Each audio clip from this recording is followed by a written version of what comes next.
What's up guys, welcome to Voicey here. This is your host, Captain Zach, and today's subreddit is r/EntitledParents. Don't forget to like, subscribe, and hit that bell to never miss an episode. This story's called, You All Worship the Devil, So Get the Flip Out of the Library. Backstory. I'm a coordinator and organizer for a local reconstructive pagan and Eastern polytheism meetup. Think religions that rebuild Roman, Greek, and Celtic traditions for the former, and Tao/Shinto for the latter. I'm a follower of Shinto and not Japanese for reference. Being this is in a small town, we do occasionally get crazies at meetings and events harassing us. But this is probably the worst instance, as you'll come to find out. The scene. Today at 3 p.m. at a public library conference room, about 13 people talking about Samhain-related topics are gathered in a large conference room set up for our use. We rent the room bi-weekly Saturdays. Samhain is an Irish Celtic holiday, which is on the 31st and the origin of Halloween. I'm standing up front discussing transportation situations, who has a car and getting names of who needs one to get to various events people are hosting. When a woman and her 2 kids walk in, look at us and say, "Excuse me? What in God's name are you doing in here? My kids want to play in this room." Excuse yourself, ma'am. This room has been rented by, insert name of local pagan organization here. We will be done at 4:30 p.m. and have paid for the room in advance. Please let us continue our meeting in peace. Well, I never. Satanists in my town? No, we don't. Quiet. Get out of my town. She starts approaching the podium I'm standing at. I'm warning you, don't interrupt the meeting or I'll call security. She grabs my notebook and flings it to the floor and tries to grab my very expensive fountain pen. Instantly, 2 of the older men in the group, who I'll call Mike and Jesse, get up and pick up my notebook and try to separate her from me. Entitled Mom slaps Jesse across the face, whose facial expression says, "God's above, I don't want to hit a woman." He's a gentleman, so he wouldn't do that. Meanwhile, her 2 kids are now trying to steal my girlfriend's purse because it has Pokemon on it. Entitled Mom shoves Jesse to the floor after decking him in the face, and immediately my girlfriend leaves to scream for security, who turned out to be on lunch. I'm now checking on Jesse, who has a swollen lip but no injuries. Get out of here, you demon worshippers. And she pulls a flippin' taser.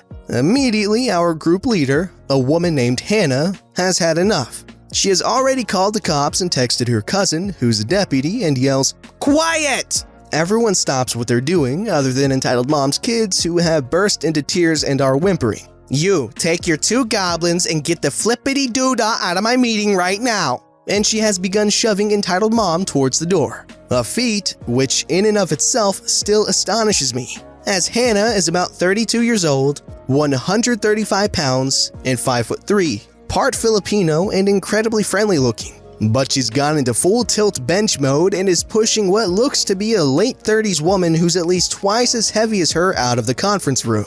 By this point, we hear the sirens, and Entitled Mom tries to bolt, leaving her kids well behind. But 3 police cars come barreling into the library's parking lot and surround the library. Hannah turns to me. "We'll continue this meeting in a bit. For now, we gotta straighten this out." Everyone gets up. Outside, a police officer is questioning an agitated Entitled Mom. Me, Hannah, and my girlfriend all go outside. "Officers, that's the one Hannah called about right there." I point to Entitled Mom. Police Officer 1 looks at me, then continues to question Entitled Mom. "PO2, take care of them." "So what happened here?" Me and our group, most of whom are in the lobby there, I point to them, we're having a meeting in a private conference room about our group events. We're a pagan group, so we were discussing our holiday plans. Entitled Mom stormed in with her 2 children and demanded we stop. Then she went on a rant about us being Satan worshippers and started assaulting members of the group, including myself, a gentleman named Jesse, and more. "Gotcha. You paid for the room and this isn't a public forum, right?" "Yes, sir. I have the receipts. I'm the founder of the group and handle the finances." "Cool. Can you have Jesse come out here so he can verify his entry with pictures? Also, do you have videotapes in there?" "Yes, sir, we do. My girlfriend can go and get them." Girlfriend goes inside, retrieves the camera, and we play back the tape for the officer. Jesse comes out and gives his statement too. "Okay, let me go talk to Police Officer 1. He chats with Police Officer 1 on the other side of the lot. They walk over to Entitled Mom and arrest her and begin reading her Miranda rights. Heather goes over and talks to the cops again. She insists on pressing charges, and all of us at this point are willing to be witnesses. Entitled mom is arrested, and we watch the kids until their father gets there. He gets out, grumbling, and goes over to the kids, then comes over to talk to me and Hannah. I'm sorry my ex-wife did that. She's a religious nut. No problem. Don't sweat it. I can see why you ditched her. Haha! I chat with the father a bit more. Seems like a genuinely nice guy, and the kids seem to be honestly okay as well. Just obviously dealing with a dumb parent. My girlfriend had been watching them while they waited for the father to arrive. My girlfriend comes forward, offers the kids Pocky candy, and they apologize for grabbing her purse. Well, grabbing other people's things is not okay, but if you're good for your dad, I'll tell him where I got it from. I'll update this post if we get subpoenaed, but I expect a landslide here considering videotaped evidence. Already emailed that to the local police department. Okay, I'm not gonna say anything about this story because it's a little out there, but I will say this much. But the Redditor here used the names Mike and Jesse. That's from Breaking Bad. You know, I guarantee they watch Breaking Bad. This story's called Entitled Mom Gets Mad at Me for Having My Birthday Gathering on Her Wedding. I was 10. So, yesterday, October 5th, was my birthday, and we were recalling dumb accidents and funny stories that happened to me in my 17 years of life. And at one point, my dad brings up an incident I had on my 10th birthday. I was scared when it happened, but 7 years later, the level of pathetic this dish hit never fails to amuse me. Just a heads up, I don't remember it word for word. Here's the cast. There's me, Bestie. Mom, Dad. Bestie's dad. Entitled Mom, Singer, Ite. So, we are in Lebanon, and in the country, there are many what we call military restaurants, clubs, etc. This is one way of thanking the military for their service. 7 years from this time, I turned 10, and Dad took me to one of those, no name specified. I was so hyped. We sat down and there was a wedding happening at the same time, but we didn't mind. The food was great and up comes Singer. He was an obnoxious entertainer of the restaurant. In Lebanon, people love this kind of entertainment, but I was shy, meek, and hated loud noises. Still do. Dad knew that, and the following conversation ensues. If you want, we can ask him to sing happy birthday for you. What? No, I don't want that. All right. However, 10 minutes later, I see him talking to Singer and pointing at me, and I knew what was going to happen. I left and hid in the living room, but BFF later fetched me because the cake was coming. Singer was congratulating the married couple with us loudly, but as soon as he's done, and now I would like to wish a certain young girl a happy 10th birthday, and started singing in his horrible English Arab accent. Gosh, I just wasn't flustered. I just wanted the ground to swallow me up. Let me remind you, I was shy, absolutely hated attention, and rather anxious. Thankfully, he is done quickly. The entitled mom who was getting married's face dropped as soon as I was mentioned. Her kid just looked around and turned his head. As soon as we were left alone, I kid you not, this dish went up to our table, looked me dead in the eye, and the conversation ensues, translated from Arabic. Excuse me, is it your birthday today? Yes. Then why did you have to celebrate your crap birthday here on my wedding day? Did you have to grab the attention from me? Me, holding back shy tears. I'm sorry, ma'am. Please leave us alone. I just want to celebrate in peace. I wasted more than $10,000 for this wedding and got my Botox done again, common in Lebanon, for $5,000. But not for a little crap like you to take away all the attention. Do you have any consideration? Do you have akhlaq? Manners in Arabic. This was too much for me. I started crying hard, and my best friend was hiding me while hugging me. Mom was so mad at the woman, and my dad was trying to reason with her as quietly as he could, helped out by best friend's dad. At one point, I'm not sure when, my mom comes up and yells, not screams, at this woman. How do you feel as a woman in her 40s attacking a 10-year-old girl like that because of such a silly reason? Don't you feel embarrassed? I will attack your fat little lard if she's ruining my wedding tape and taking my guest attention away from me.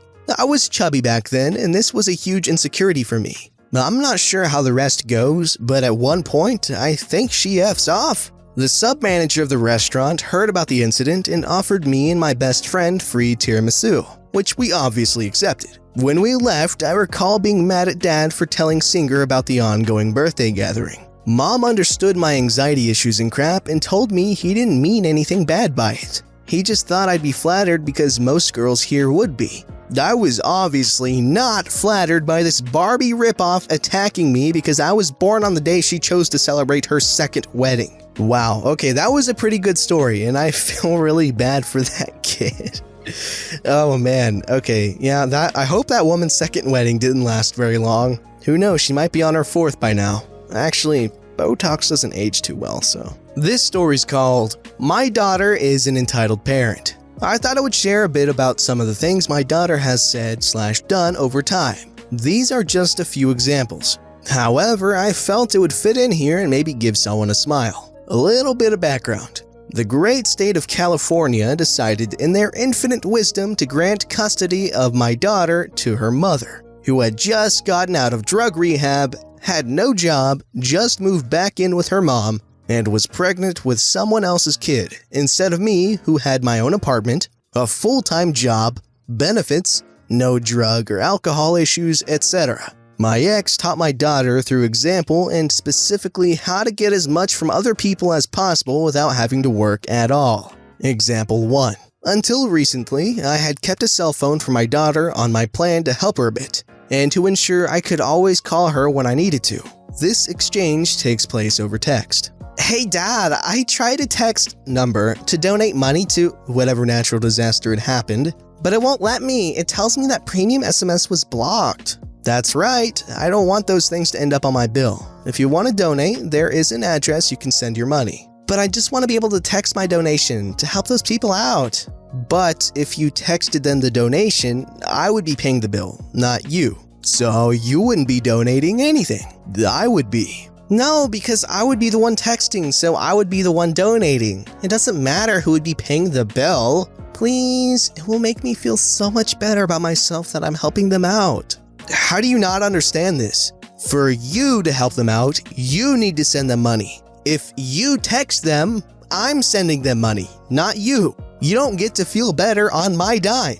You're being selfish. Example 2. Entitled daughter calls me. Hey Dad, I was wondering if you could send me some money. My kids are really hungry and I have no money and my WIC food stamps are all gone and welfare doesn't arrive for another week. I might be able to do that, but if you don't have any money, how is it that you and your boyfriend are always posting pictures of you guys partying and getting high? Well, we don't pay for our drugs or alcohol. Wow, that's a really good deal. Who gives you drugs and alcohol for free? No, what we do is go collect cans and turn them in for money. Then we use that money for pot and drinks. Why don't you use that money to buy food for your kids? Because then we wouldn't have money for alcohol or pot. I think you really need to think about what you just said to me. You're saying that alcohol and pot are more important than feeding your children. No, that's not what I'm saying. You just aren't understanding. Never mind. Example 3. So we got approved for Section 8 housing, but there's just one problem. They won't allow us to have pets, so I don't know what I'm going to do with Daisy. Well, I guess you'll need to find a new home for her. It's just unfair. I don't understand why we can't have pets. Well, pets aren't required to live. You are essentially holding your hand out to the taxpayers saying, I need help with housing because I can't afford to pay for it. But then saying, oh, by the way, can you pay for my dog too? It doesn't work that way. That makes no sense. If you're gonna pay money to my landlord to help me pay rent, they shouldn't care if I have a dog. If you can't afford housing, you shouldn't have a dog. Why do you think it's okay to have a dog, but then ask other people for money to pay for all your other things, including feeding your dog? I'm not asking them for money to feed my dog. Then where do you get the money to buy dog food? I use my welfare money. Oh my gosh. Okay, so this guy says he's got a lot more stories, and I'm really interested in hearing them because this is, okay, first of all, that's really sad to see your daughter grow up like that when you know for a fact she could be, you know, an actual productive member of society. But geez, that's just sad. Kind of really funny, to be honest. I know I shouldn't be laughing at that, but still. At some point, stupid is funny.